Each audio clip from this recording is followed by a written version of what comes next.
Hello friends, in this video I am going to share what are the different types of Demat account that we can open. Ideally there are four types of Demat accounts. One is regular Demat account, other one is basic service Demat account, third one is repatriable Demat account, and fourth one is non-repatriable Demat account. So all the details I provided in the description of this video. If you enable the description, okay, first of all, if you can see two links I provide here. One is Upstox broker account opening link and other one is angel broking. So okay, if you come down you can see all the four types I provide here. So first two type is for Indian residents and next two type is for NRIs. So I'll explain one by one what are the each type of Demat account. First of all, I'll explain about what is Demat account. A Demat account is an account where we can store our equities and shares in electronic form. That means dematerialized form. Like how we are keeping our cash in our bank account. The same way we can keep our shares in the Demat account. So the difference between a Demat account and a trading account is Demat account is used to hold the shares and trading account is used to buy and sell the shares. Okay, now we will go with different types of Demat account. First I will share about regular Demat account. Regular Demat account is an ordinary Demat account which can open by an Indian resident with a discount broker or with a full service broker. Mostly full service brokers are banks like ICICI or SBI. With them we can easily open a full service regular Demat account. And the discount brokers like angel broking or Upstox, we can open a Demat account and a trading account and we can link that account with a bank account.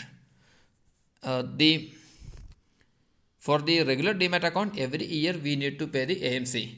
So now we will come to basic service Demat account. The difference between a basic service Demat account and a regular Demat account is for the basic service Demat account, we no need of paying AMC every year. So even the account opening also free for a basic service Demat account. The only difference is we can hold maximum only up to 50,000 rupees of shareholding in that basic Demat account. If it is crosses, we have to pay the minimum charge of 100 rupees per year. Up to 2 lakh rupees we can hold in that basic service Demat account. And if you are crossing this 2 lakh limit, it automatically convert into a regular Demat account and we should start to pay the normal AMC charges of the broker. So I think now you got idea about the Demat account and a basic service Demat account. These two are for Indian residents. Now I will say about repatriable Demat account. So for every NRI, either they have an NRO account or NRE account. Means NRE account is for depositing foreign currency and NRO account is an account in India where they can deposit the Indian rupee. So I think you got an idea between NRE account and NRO account. Non-resident external account is NRE account, non-resident ordinary account is NRO account. So if NRI is holding a NRE account, non-resident external bank account, so then they have to open repatriable Demat account. The advantage of repatriable Demat account is it is linked to NRE account. So whatever dividend or capital gain comes from their Demat account directly go to their NRE account. So they can use that account for the later transactions. The advantage of NRE account is they can deposit amount in different currency and they can withdraw in Indian rupee. The problem to repatriable Demat account is that repatriable limitations will come. That means maximum in a year 1 million rupees only they can withdraw from their NRE account and they can do fund transfer between any NRE accounts like that. Now the non-repatriable Demat account.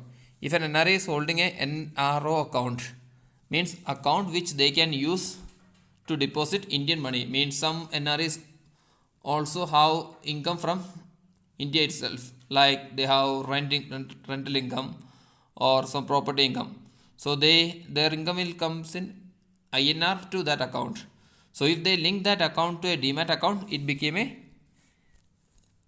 non-repatriable demat account, and whatever capital gain or dividend profit comes, that will come to that NR account, and later stage they can withdraw from their NR account.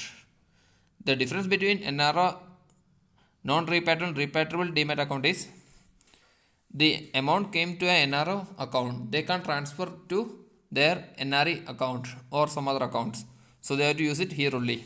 So just like a non-repatriable. So friends, I believe you got the idea between all these four accounts.